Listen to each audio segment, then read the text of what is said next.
But one of the things that we lost is our connection to our home continent of Africa. They're waiting for us to reconnect. Asian people benefit from being connected to China. Europeans benefit from being connected to different parts of Europe. Mexicans and people from South America benefit from connection to their home countries as well. So for black folks, I think we need a home. We need to reconnect to what Africa is. What we have to do is sort of filter through all the propaganda, all the lies we've been told about Africa to separate us and sort of close that psychological and economic gap such that we can support them, they can support us. And eventually that's where your strength comes from, because if you try to build the root of your economic and political strength right here in America, this is very dry soil. This is not a good place to build the foundation of strong economic movements. You must make sure your roots exist around the world so that if they see a Black Wall Street being built in the United States, they can't do what they did in 1921 and just burn it down and make it go away. If you have roots all around the globe and you're doing trade all around the planet, then they really can't shut that down. That becomes a very powerful force. A culture is always going to project that which reflects it. And they're going to project the best. Just like when we go on social media, we project our best on social media. Cultures project their best, or what they feel is their best. So they're gonna put their prettiest white woman out there, they're gonna put their bravest soldiers out there, they're gonna put their superheroes out there, and everything is going to reflect their culture. We live in that culture. That is why it hurts us. So everything is not about hurting the black person. A lot of it is about building their culture, which in turn hurts the black person because we don't have a lot of those superheroes. So what it does is it falls on the parent to create that culture in the home. You need those black superheroes in the home. You need black angels in the home. You need black deities or gods in your home. You need black superheroes and comics in your home. Your home needs to be filled with blackness, because the world around you, as soon as your child steps out of that house, is gonna be filled with whiteness. But when you create a black, Afrocentric culture in your home, that becomes the norm. And when that child walks outside of the door, that becomes odd to them. White supremacy, white culture, white superheroes becomes odd to them. And that's what we want. I want that to be odd to you. And what I want to be normal to you is anything and everything that is Afrocentric. Because that is what's gonna make you more powerful. That's what's gonna empower you. That's what's gonna make you stronger. And that's what's gonna build up the black community for the next generations. So let's wake up. Let's wake up, world. This is a collective effort.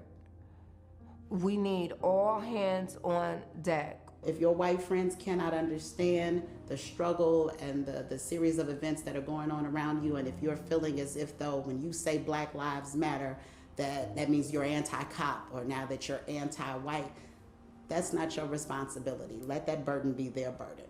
Know your truth, understand your truth. I fight for good cops. I fight for good white people. I fight for good black people. Wrong is wrong, right is right. If white America could take some responsibility racially and do three things: acknowledge our system and our culture of white supremacy, act, stand up against it, try to dismantle it, and then educate other white people. And the reason I think white America has responsibility to try to dismantle it and to do these three things is because, one, we still benefit from it, and number two, we are the community and the people that started the damn thing. I would say to my melanated people all around the world, you were here first, and you're the most imitated people across the planet. And whether we speak the same language or whether we were raised in the same atmosphere, there's something beautiful inside of our skin that causes envy and distraction in other people. I think that we're extraordinary. I think that black people, if you remember, we are the descendants of the survivors of the Middle Passage. That was one of the worst atrocities in all of human history, and we survived that. We survived 400 years of the worst kind of slavery known to man. We are extraordinary. We can overcome pretty much anything. We're pretty much unstoppable when we put our mind to something. When I feel like there's something that I can't do, I think about everything that my ancestors were able to do. I think about all of the things that they did in Africa. I think about the rulers. I think about the chiefdoms. I think about the kings and the queens. I think about the engineers and the architects and all of the things that they were able to do. And it lets me know that I have that running through my veins and that I can do absolutely anything because they have already done everything.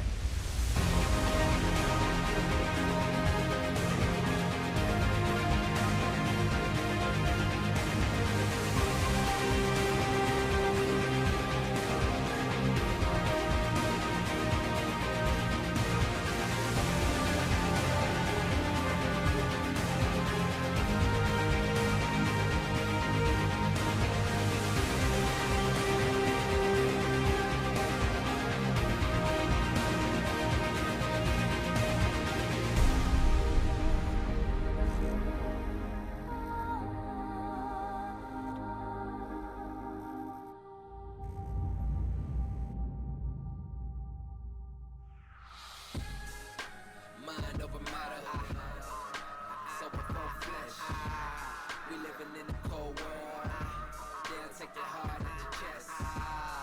See the most gifted students, take the hardest tests. Don't let the class define you. You can live beyond that desk. Only one can confess when my iris has rest. I seen fiends flex for the flower at the Pyrex. See the sword fortify my mindset. Either door I choose, I see success. With work, feeling like recess. Not the smartest guy, but I feel I got a keen sense. With some promo, hold on jogging. You can keep your BS to fertilize your garden. While I slide by, beg your pardon. Squeeze through, then step in the scene too. I'm just being me, but I see some Mr. Me Tools who will spend a whole check just to get fresh back. Touch their chest cause they haven't had a meal yet. See they lost in the vanity. I'm headstrong, still dapper, but won't let them damage me. Mind over matter, so before flesh. We living in a cold world. Yeah, take your heart at your chest. See the most gifted students, take the hardest test. Don't let the class define you. You can live beyond that desk.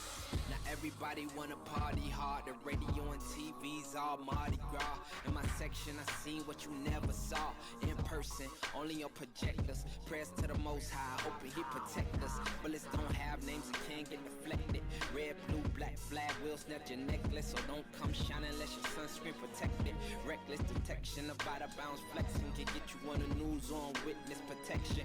All cause you wanna flip blocks like Tetris. That's comedy for the kings, you looking like Cetrix. Ha! So go ahead and entertain. And no, I won't intervene. But this is some advice if you stay in that lane.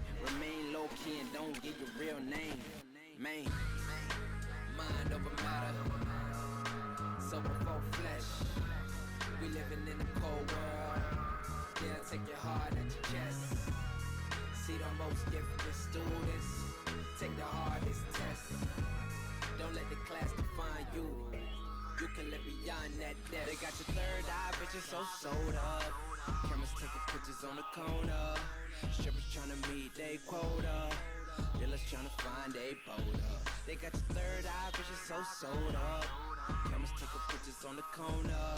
Strippers tryna meet they quota. Dealers tryna find a boulder.